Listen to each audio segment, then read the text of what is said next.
뜨거운 여름, 시원한 바람과 같은 하나님 말씀으로 행복한 시간 되십시오. 할렐루야. 2024년 7월 15일 매일 말씀 묵상 시작하겠습니다. 함께 봉독할 말씀은 열왕기하 15장 34절에서 35절까지의 말씀입니다. 함께 봉독하겠습니다. 요담이 그의 아버지 우시아의 모든 행위대로 여호와께서 보시기에 정직히 행하였으나 오직 산당을 제거하지 아니하였으므로 백성이 여전히 그 산당에서 제사를 드리며 분향하였더라. 요담이 여호와의 성전의 윗문을 건축하니라. 중국 당나라 시인인 백거이라는 사람은 남녀의 지극한 사랑을 표현하면서 비익조로 비유했습니다. 비익조는 상상의 새를 말합니다. 이 새는 일반 새와 좀 많이 다릅니다. 비익조는 암수의 눈과 날개가 하나씩이라서 날 수가 없습니다. 그러나 이 새가 날 수 있는 기적이 일어나는 때가 있습니다. 그때가 언제냐면 바로 암수가 짝을 지어서 함께 할 때입니다. 암수가 사랑함으로 함께 할 때 비로소 하늘로 날아오를 수 있다고 합니다. 하나님의 사랑은 또한 이 비익조와 유사한 것 같아요. 하나님을 사랑하는 것은 하나님 앞에서의 정직히 도덕적으로 살아가는 것만으로도 안 됩니다. 반드시 짝이 있습니다. 그것은 하나님을 전심으로 예배하는 것입니다. 반면 하나님을 사랑하는 것은 예배만 해서는 안 됩니다. 삶에서 코람데오의 마음으로 하나님 앞에서 정직히 살아가야 합니다.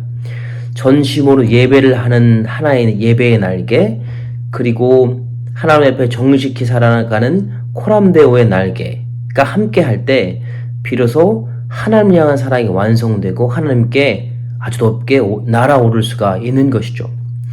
오늘 유다왕 요담은 이 두 날개 중 하나만 가졌던 왕이었습니다. 본문 34절을 보겠습니다. 요담이 그의 아버지 우시아의 모든 행위대로 여호와께서 보시기에 정직히 행하였으나, 여호와께서 보시기 정직히 행했다는 말은 일반적으로 도덕적으로 완전한 삶을 살았다는 것을 의미합니다.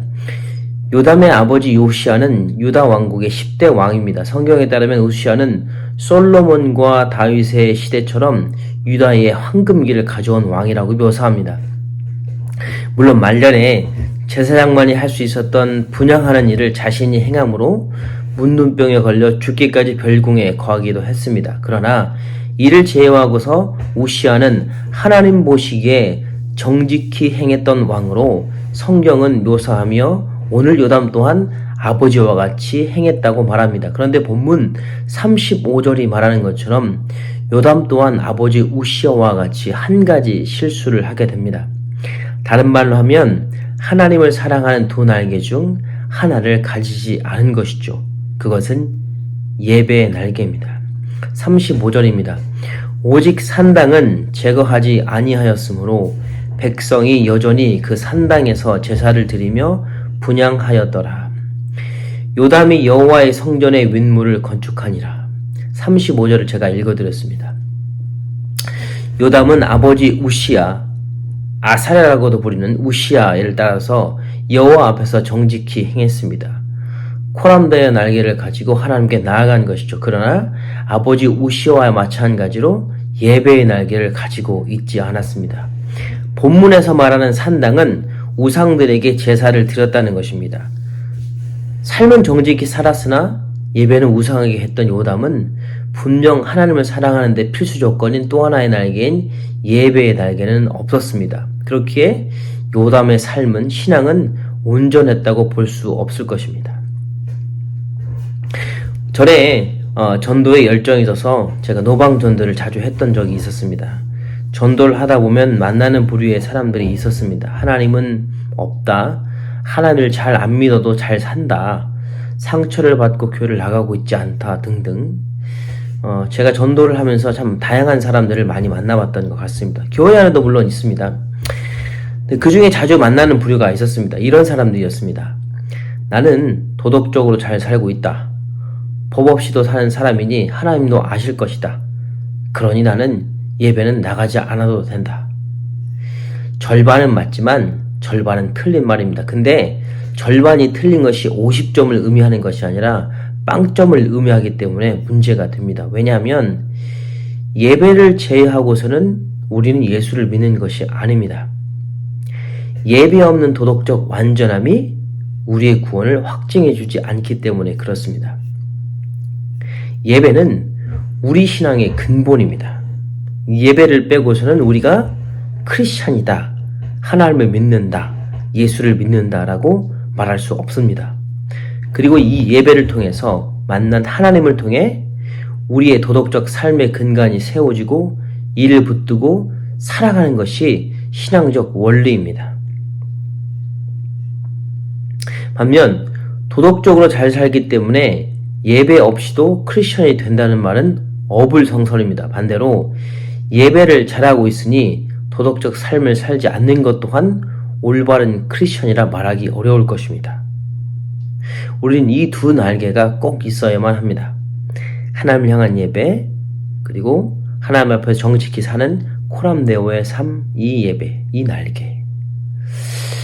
하나님을 향한 사랑은 두 날개 예배와 코람데오 삶이 함께 할 때 완성됩니다. 그리고 이 두 날개를 가지고 하나님께 힘차게 날아오를 수가 있습니다.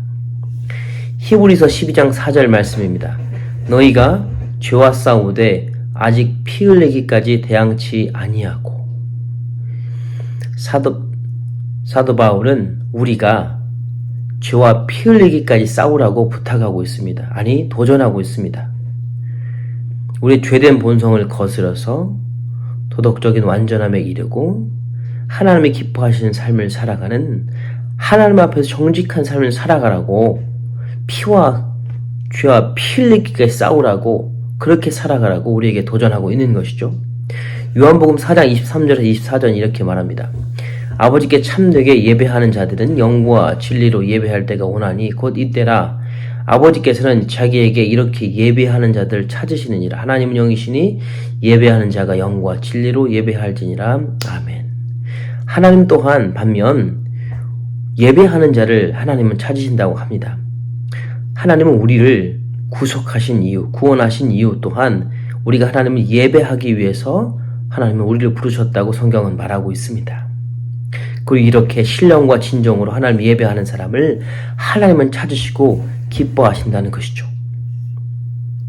교회가 세상으로부터 소위 지탄을 받는 것은 예배가 없어서가 아닌 것 같습니다. 그 수많은 예배에 비해 어쩌면 하나님 앞에서 정직하지 않는 삶을 살았기 때문 아닐까라는 생각이 듭니다. 반면 교회가 생명력을 잃어가는 것은 우리가 도덕적인 삶을 살지 않아서가 아니라 교회가 하나님을 향한 온전한 예배를 드리지 않기 때문이라고 저는 생각합니다.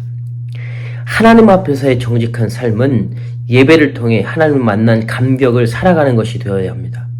그리고 하나님을 예배하는 것은 삶 가운데서 하나님을 만난 감격을 살아간 사람이 반드시 경험해야 되는 생명이 되는 것입니다.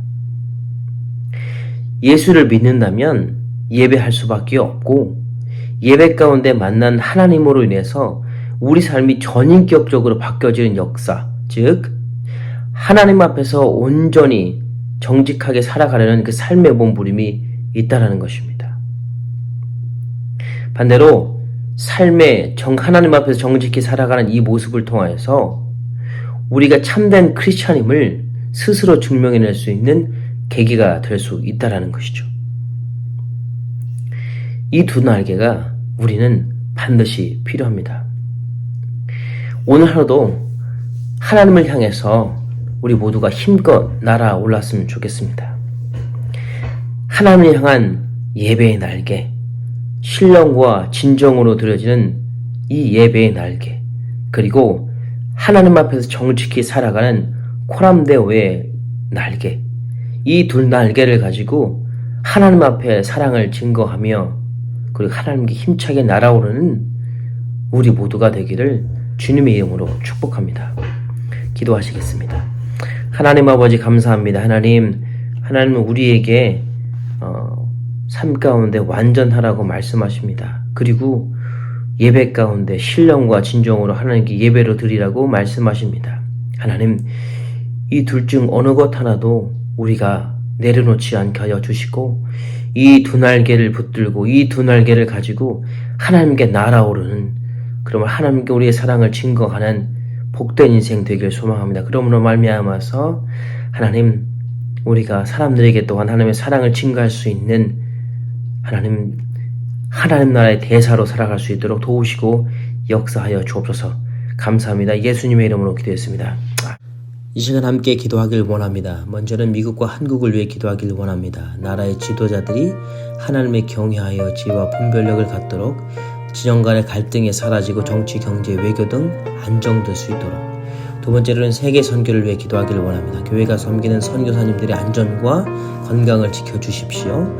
하루속히 선교 사역이 정상화되게 하여 주십시오.